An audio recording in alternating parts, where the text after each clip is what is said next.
Hi guys, my Google Pixel 3 review, not Pixel 3 XL. In fall 2018, Google has released two versions of the Pixel phone, the Google Pixel 3 and the Google Pixel 3 XL. Both have similar specs, starting with a Snapdragon 845, 4GB of RAM and 64GB of storage. Both cameras are shared and produce the same results. Stereo speakers can be found on both Pixel phones and yes, no headphone jack. Long story short, internal hardware is absolutely the same. Well, one small difference, the battery power. The Pixel 3 has less battery power over its bigger brother. However, both Pixel phones share identical color choices like white and not pink. Personally, I feel that the Google Pixel 3 is a more compact yet powerful phone without the notch. Yes, we all have been hit by the notch. Some people like it, some people hate it, others just don't care. All specifications for the Google Pixel 3 aren't mind-blowing, but one thing I learned is that it all needs to work together. For example, hardware and software. The key here is optimization and flawless integration. The 5.5-inch OLED display looks great, and using the phone in one hand is just a pleasure. The Google Pixel 3 has a larger 6.3-inch display and has a better resolution. However, I carry two phones, one for work and one for personal use. Therefore, I appreciate the compact yet powerful Pixel 3. Now, there is a bit of a twist to this story. I have been using Apple products for about 18 years. Well, after such a long time with Apple, I feel that there is a lack of innovation. It could well be just a perception on my part. But when looking at other companies that produce hardware for either Android or Windows, there seems to be a much wider choice, whereby Apple is going with the same design for all devices.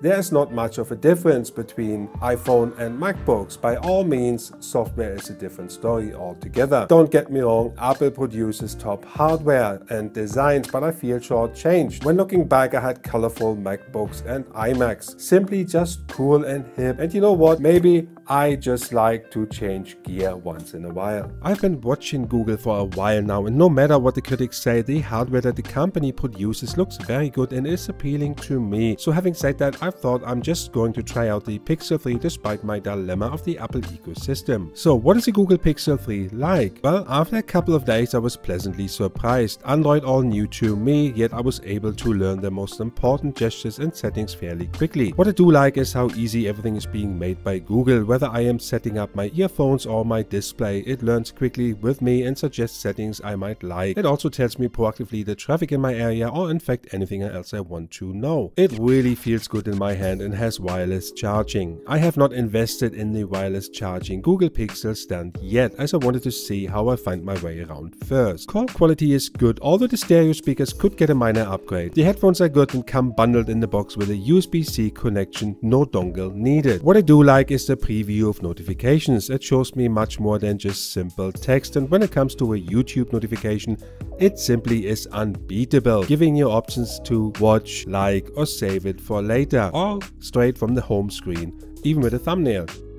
Nice. Now the biggest surprise, the camera. Yes, everyone says it is good, but unless you experience it yourself, there is no other way to believe it. I was mostly interested in the night sight mode. However, when I shot the same pictures with night sight on and off, I could see a difference, but not so dramatic as advertised. But then it came to me. I took a picture with my iPhone and I was shocked to see the results.